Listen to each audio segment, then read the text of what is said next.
महाराष्ट्रातील सर्व कर्मचाऱ्यांना नमस्कार. आज आपण आणखी एक विषयावर थोडी चर्चा करण्यासाठी समोर आलेलो आहोत. आपल्या सर्वांना कल्पना आहे, मागील पंधरवड्यामध्ये केंद्र सरकारने NPS अंतर्गत असलेल्या आपल्या कर्मचाऱ्यांसाठी UPS नावाची नवीन एक योजना अधिसूचित केलेली आहे. आणि या अधिसूचनेचा सविस्तर असे विश्लेषण आपण 2 व्हिडिओद्वारे केलेलं आहे. परंतु हे केल्यानंतर जे काही कर्मचाऱ्यांसोबत चर्चा होते, त्या चर्चेअंती लक्षात येत आहे की जो विषय मागील 3 वर्षापूर्वी किंवा त्याच्या अगोदर वारंवार जवळजवळ मागील 10 वर्षामध्ये आपल्यासमोर मांडला आहे, त्या विषयावर पुन्हा एकदा चर्चा करणं आवश्यक आहे. आणि तो विषय म्हणजे टॅग केलेला विषय. NPS ही योजना कर्मचाऱ्यांच्या निवृत्तीवेतनाला पर्यायी योजना आहे का? माझ्यासारख्याच 2014 पासून जेव्हा या योजनेचा अभ्यास करत होतो तेव्हापासूनचं माझं स्पष्ट मत आहे, NPS ही योजना सरळ सरळ कर्मचाऱ्यांसाठी नो पेन्शन स्कीम किंवा नो पेन्शन सिस्टीम असलेली योजना आहे. आणि या योजनेचं म्हणण्यामागची काय पार्श्वभूमी आहे, या सर्व बाबीवर अनेक वेळा आपण चर्चा केलेली आहे. परंतु आज प्रथमच आपल्यासमोर व्हिडिओ स्वरूपात याविषयी मी चर्चा करणार आहे.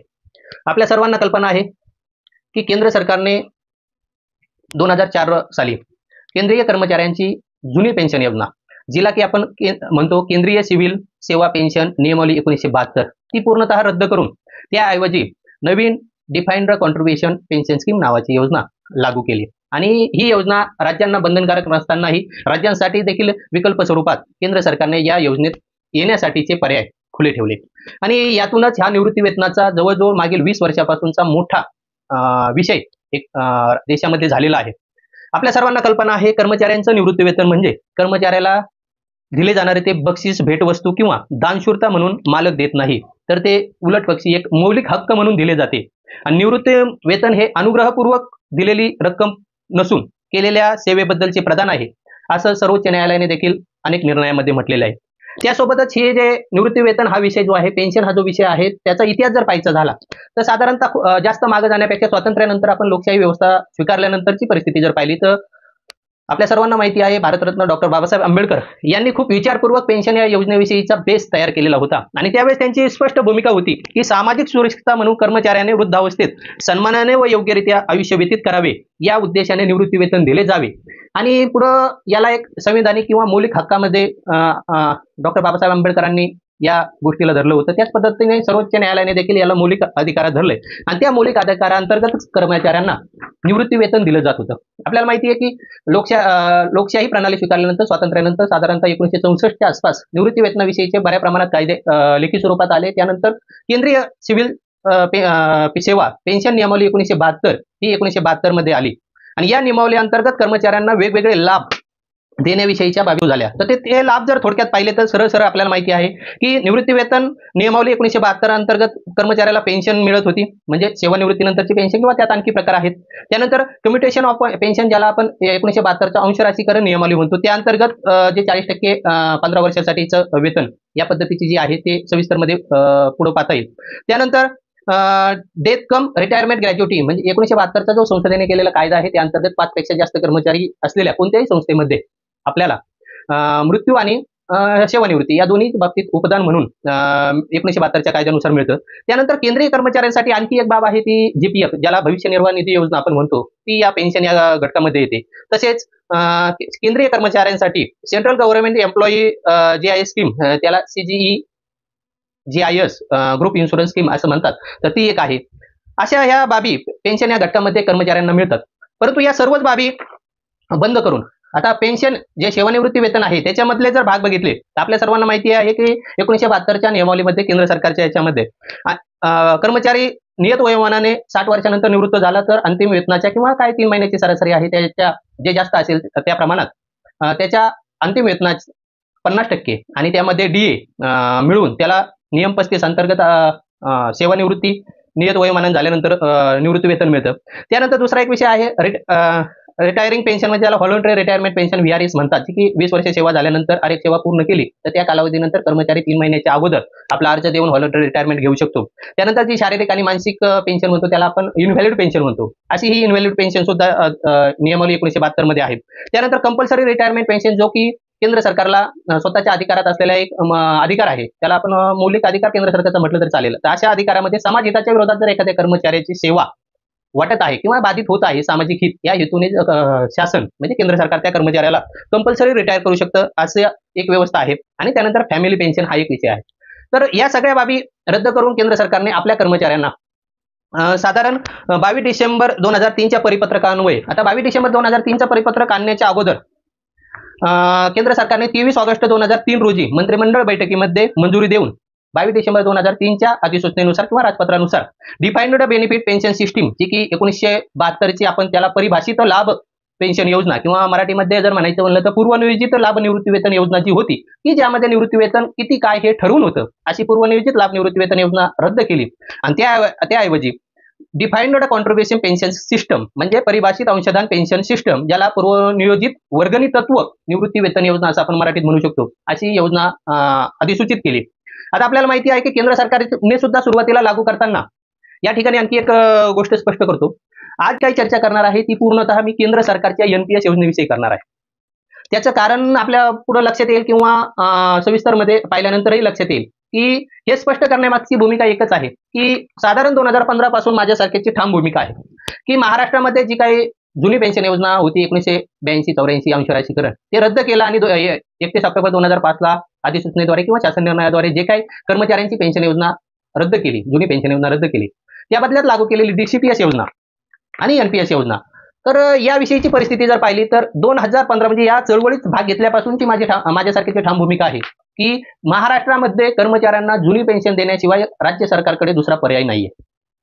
केंद्र सरकार भलं कर्मचाऱ्यांना एनपीएस मध्ये ठेवेल किंवा आणखी यूपीएस आता आणली तशी किंवा आणखी वेगळी स्कीम आणेल किंवा जुनी पेन्शन देईल, असं काही असेल, केंद्र सरकार काही करेल किंवा इतर राज्य सरकारही काही करतील, परंतु महाराष्ट्राची स्थिती अशी आहे, परिस्थिती अशी आहे, ज्या वास्तविक बाबी अशा आहेत की त्यानुसार महाराष्ट्रामध्ये कर्मचाऱ्यांच्या भविष्याची जी सामाजिक सुरक्षितता म्हणतात त्या बाबीविषयी जर काही करायचं असेल तर राज्य सरकारला केवळ एकच पर्याय आहे, तो म्हणजे कर्मचाऱ्यांना जुनी पेन्शन योजना लागू करणे. आता ते कसं काय, तर भविष्यात साधारणतः माझाही मानस आहे की उन्हाळी सुट्टीमध्ये याविषयीचे सविस्तर अशा बाबी जे की आपले प्रश्नावली घेऊन आपल्या समोर पुन्हा मांडण्याचा एक विषय माझ्या मनामध्ये आहे, तो आपण भविष्यात पाहूया. परंतु आज रोजी मी केवळ केंद्र सरकारने लागू केलेली एनपीएस योजना, कारण आपल्याला समजून घेणं गरजेचं आहे, जर केंद्र सरकारने लागू केलेली एनपीएस योजना त्या बाबतीत झालेल्या बाबीत जर कर्मचाऱ्याला कळल्या नाही तर ज्या त्या राज्यात लावलेली पेन्शन योजना काय आहे ह्या बाबी कळतील असं नाही किंवा त्या प्रमाणात लक्षात येणार नाही. म्हणून अगोदर जसं आपण गणितामध्ये म्हटलं जातं की अंक आले, बेसिक क्रिया आल्या तरच पुढच्या बाबी येतील, काठिण्य पातळी वाढत जाते त्या पद्धतीने. तसंच यामध्ये आपल्याला एनपीएस योजना जर त्या पद्धतीने लक्षात घेतली नाही किंवा समजली नाही तर आपल्याला राज्यामध्ये काय होतं हे समजणार नाही, आपल्याविषयी काय होतं हे समजणार नाही. म्हणून पूर्णतः केंद्र सरकारची एनपीएस योजना या एकाच घटकावरती आज माझा बोलण्याचा फोकस राहणार आहे. तर आपल्या सर्वांना माहिती आहे की डीबीपीएस नावाची डिफाइन्ड बेनिफिट पेन्शन सिस्टम नावाची योजना रद्द करून केंद्र सरकारने 22 डिसेंबर 2003 रोजी आपल्या कर्मचाऱ्यांसाठी डिफाइन्ड कॉन्ट्रिब्युशन पेन्शन सिस्टम म्हणजे केंद्र सरकारने सुद्धा सुरुवातीला लागू करताना 2003 मध्ये डीसीपीएस नावाची योजना आपल्या कर्मचाऱ्यांना लागू केली होती, हे या ठिकाणी लक्षात घ्या. फक्त ही योजना लागू करताना केंद्र सरकारने आपले जे सशस्त्र बल ज्याला आर्मड फोर्सेस म्हणतो यांना वगळून ही योजना लागू केलेली होती आणि 1 जानेवारी 2004 पासून नवीन जे कर्मचारी येतील या कर्मचाऱ्यांसाठी ही योजना लागू केली. या योजनेचा मूळ ढाचा जर आपण बघितला तर यामध्ये काय होतं, कर्मचाऱ्याचं वेतन आणि त्याला जोडून असलेला डीए या दोन्हीच्या 10% कर्मचाऱ्याच्या अंशदान कपात करायचं आणि शासनाचं सममूल्य अंशदान त्यामध्ये जमा करायचं. आता थोड्या सविस्तर बाबी होतील, व्हिडिओ कदाचित मोठा होईल, परंतु आपल्याला ते पाहणं गरजेचं आहे, कारण शेवटी आपल्याला एकाच गोष्टी व्हायचं आहे की कर्मचाऱ्यांचं निवृत्ती वेतन जे की एनपीएस मध्ये निघणार आहे ते अंतिम वेतनाच्या किती टक्के असणार आहे, किती पट असणार आहे. आणि या बाबी जर आपण लक्षात घेतल्या, जसं कर्मचाऱ्याच्या प्रत्येक परिस्थितीने आहे, प्रत्येक कर्मचाऱ्यांनी हा एनपीएस मधलं मिळणारं निवृत्ती वेतन हे वेगळं असणार आहे आणि आपण पाहिल्यानंतर लक्षात येईल की हे खूप धक्कादायक असणार आहे, जे की आपण मागील अनेक वर्षापासून मांडत आलोय, परंतु कर्मचाऱ्यांनी त्या पद्धतीने समजून घेतलं नाही. आता पुन्हा एकदा मांडण्याचा आपला प्रयत्न आहे. तर कर्मचाऱ्याचं 10%, शासनाचं सममूल्य अंशदान 10% एवढं वेतन कपात करून त्याची गुंतवणूक केली जाणार आणि त्यातून कर्मचाऱ्याला निवृत्ती वेतन दिलं जाणार असं शासनाचं त्यावेळेचं म्हणणं होतं.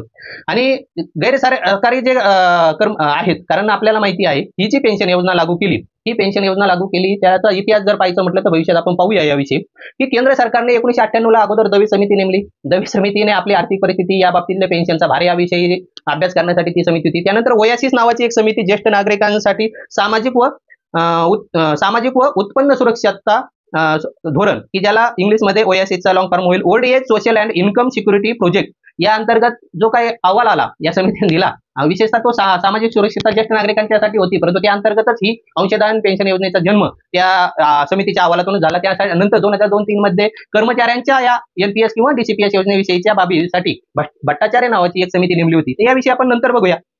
तर आपल्याला माहिती आहे की या एनपीएस योजनेमध्ये 2 प्रकारच्या व्यवस्था सरकारने 2 प्रकार केले. पहिला आहे टायर 1 आणि दुसरा आहे टायर 2. तर टायर 1 मध्ये पूर्णतः कर्मचाऱ्याचं 10% अंशदान आणि शासनाचं 10% सममूल्य अंशदान त्यामध्ये कपात करून हे अनिवार्य कपात करणं होतं आणि ते एका गुंतवल्यानंतर त्यातून जो काही अॅन्युटी परचेस अंतर्गत पेन्शन येणार आहे त्यातून आपल्याला पेन्शन मिळणार अशी व्यवस्था केली. त्यामध्ये 60 वर्षे वयानंतर केंद्र सरकारकडे 60 वर्ष वयानंतर सेवानिवृत्ती आहे, त्यानंतर ती योजना आपण सोडू शकतो असा विषय होता. 40% अनिवार्य वार्षिकी खरीदणं ही गरजेची होती.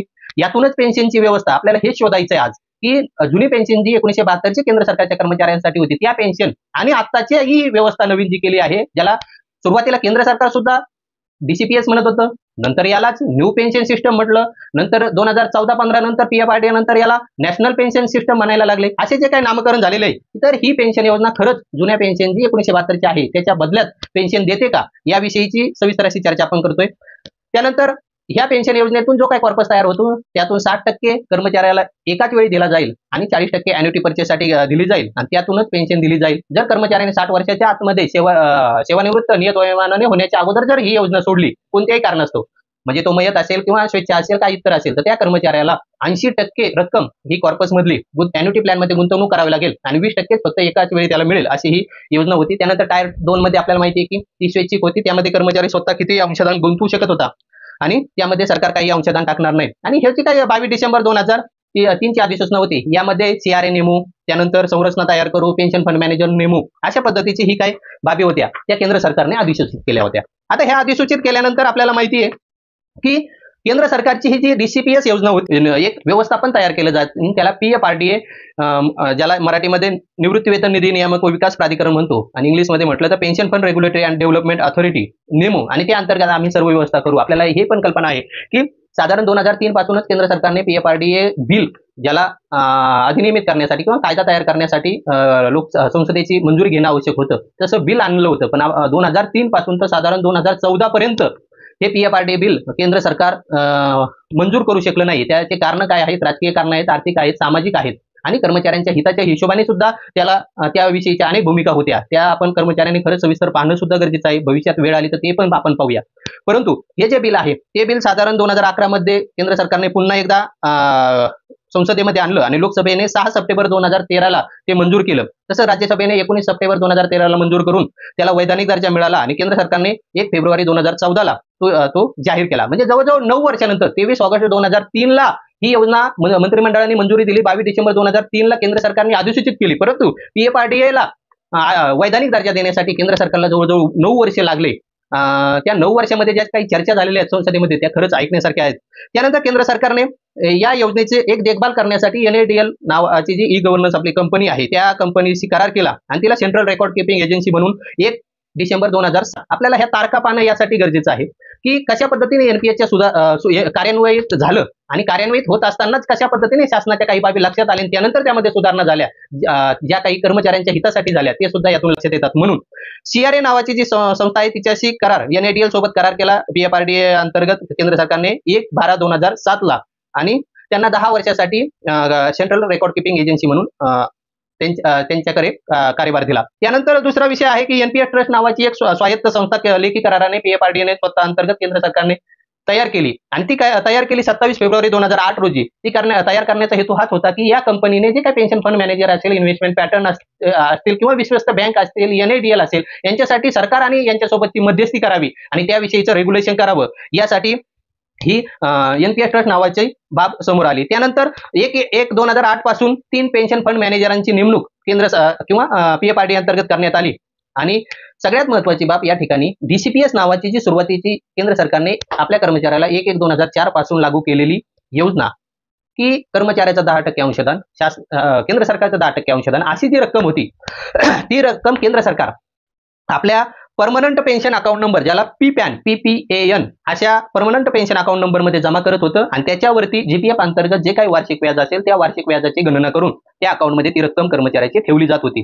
तर साधारण ही 4 वर्ष रक्कम जमा करून केंद्र सरकारने ती रक्कम 31 मार्च 2008 रोजी NADL मार्फत पेन्शन फंड मॅनेजर जे SBI, UTI आणि LIC हे 3 सुरुवातीला होते त्यांच्या अंतर्गत प्रत्यक्षात गुंतवणूक करायला सुरुवात केली. आणि जेव्हा ही सर्व व्यवस्था म्हणजे सुरुवातीला अधिसूचना जारी केली, अधिसूचनेनंतर PFRDA बिल आणलं, PFRDA बिल, CRA ची स्थापना केली, NPS ची स्थापना केली, त्यानंतर पेन्शन फंड मॅनेजर 3 त्यांच्याशी करार केले आणि ही सर्व व्यवस्था तयार झाल्यानंतर ऍक्च्युअल जी काही अधिसूचित केलेली योजना होती ती कार्यान्वित करायला केंद्र सरकारने सुरुवात केली आणि ऍक्च्युअल परिस्थितीत NPS नावाची योजना सुरू झाली. आता पुढे हिला न्यू पेन्शन स्कीम म्हटलं जायचं म्हणून तिला NPS म्हटलं गेलं. पुढे त्यालाच नॅशनल पेन्शन स्कीम म्हणजे NPS याच नावाने ती योजना पुढे राहिली. आणि 1 मे 2009 पासून, कारण ही योजना कार्यान्वित करतानाच किंवा सुरुवातीलाच केंद्र सरकारचा हेतू हा होता की संघटित क्षेत्रातील किंवा कामगार क्षेत्रातील जे सरकारी कर्मचारी असतील, कॉर्पोरेट जगतातील कर्मचारी असतील, यांच्यासोबतच सर्वसामान्य भारतीय नागरिकांच्या ज्येष्ठता म्हणजे त्या टायमाला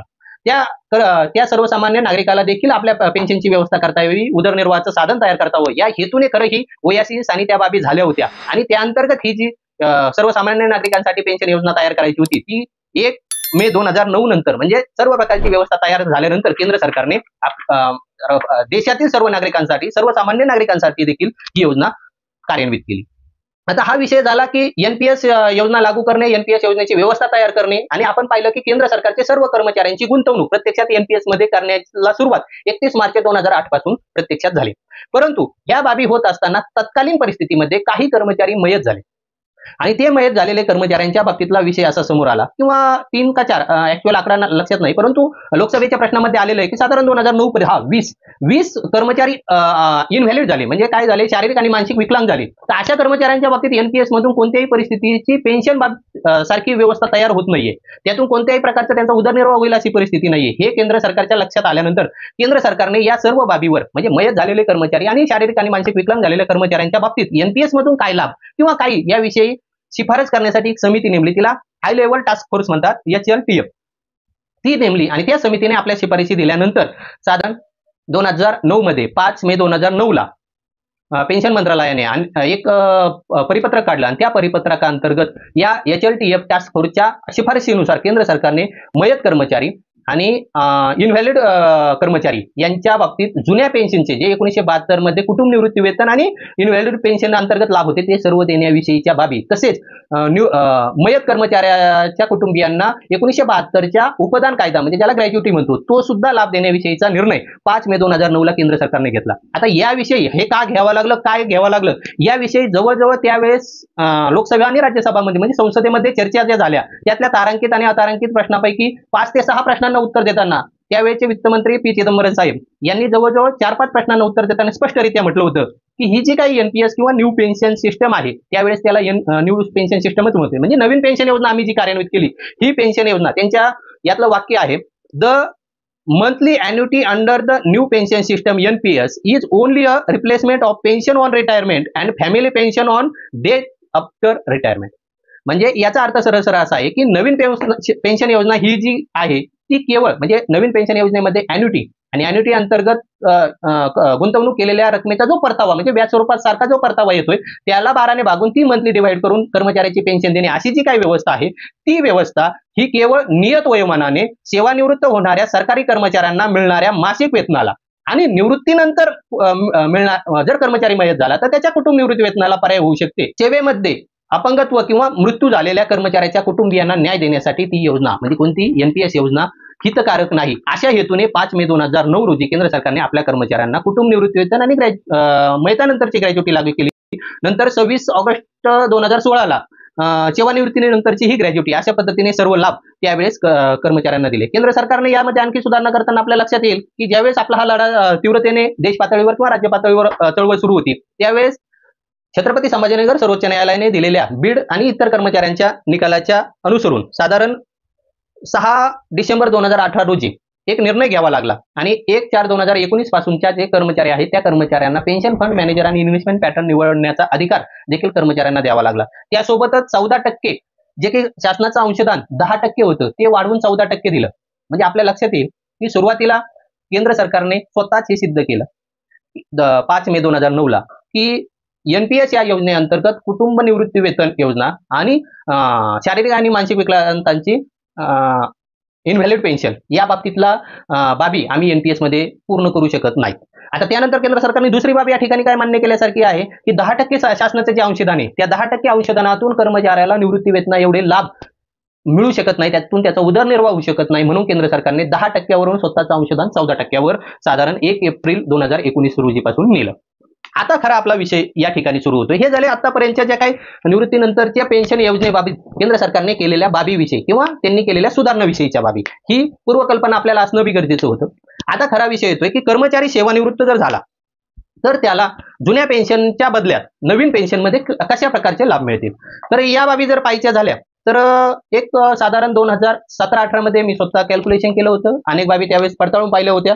त्यानंतर सुधारणा झाली ही 14%ची. त्यानंतरही पुन्हा त्याचं रिवाईज करून पुन्हा कॅल्क्युलेशन केलं आणि त्या आधारे स्वतः जो निष्कर्ष काढला, या निष्कर्षाला बऱ्याच आर्थिक विषयाची जाण असलेल्या लोकांचं सुद्धा लोकांपर्यंत जाऊन त्यांच्याकडून देखील माहिती घेतली आणि या निष्कर्षापर्यंत आलतो. आणि मला नाही वाटत की या निष्कर्षात 2-3% इकडे तिकडे सोडता हा निष्कर्ष चुकीचा असेल. तर खरं ही बाब आपल्या समोर मांडण्याचा माझा आतापर्यंत आपण कर्मचाऱ्यांसाठी लागू केलेली NPS योजना, त्या NPS योजनेच्या क्रियान्वयनासाठी केंद्र सरकारने वेळोवेळी केलेले बदल आणि ते बदल करत असताना कर्मचाऱ्यांच्या जुनी पेन्शनमधले कोणकोणत्या लाभाविषयी केंद्र सरकार NPS मधून पर्याय उपलब्ध करू शकलेलं नाही साधारणतः 2009 पासून, तर ते आपण या व्हिडिओमध्ये पाहिलं.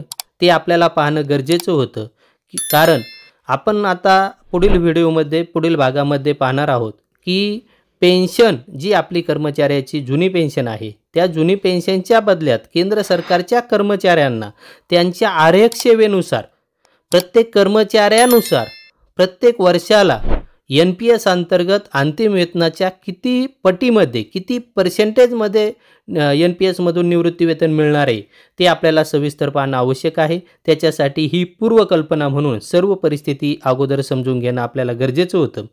आता ती परिस्थिती आपण पाहणार आहोत की NPS मधून कर्मचाऱ्याच्या अंतिम वेतनाच्या किती पट निवृत्ती वेतन NPS मधून कर्मचाऱ्यांना मिळणार आहे. परंतु आपल्याला 2020ची सवय लागलेली आहे. हा व्हिडिओ 20 मिनिटाच्या वर गेलेला आहे आणि त्यामुळं लेंथ जास्त होऊ नये म्हणून हा व्हिडिओ आता भाग 1 म्हणून या ठिकाणीच थांबवतो आहे. भाग 2 मध्ये सविस्तर असं उदाहरणासह प्रत्येक कर्मचाऱ्याच्या आरक्षसेवेनुसार मिळणारे NPS अंतर्गतचं निवृत्ती वेतन आपण पाहणार आहोत. तर या व्हिडिओबद्दल आपल्या काही शंका असतील तर त्या शंका आपण या व्हिडिओच्या कॉमेंट बॉक्समध्ये मांडाव्यात, जेणेकरून पुढील व्हिडिओमध्ये आपल्याला आपल्या प्रश्नांना त्यामध्ये घेता येईल. या व्हिडिओबद्दल आपल्याला जर आवडला असेल तर कर्मचाऱ्यापर्यंत शेअर करा आणि पुढील व्हिडिओमध्ये भाग 2 मध्ये लवकरच अवघ्या 1-2 दिवसामध्ये भेटण्याचा प्रयत्न करू. धन्यवाद.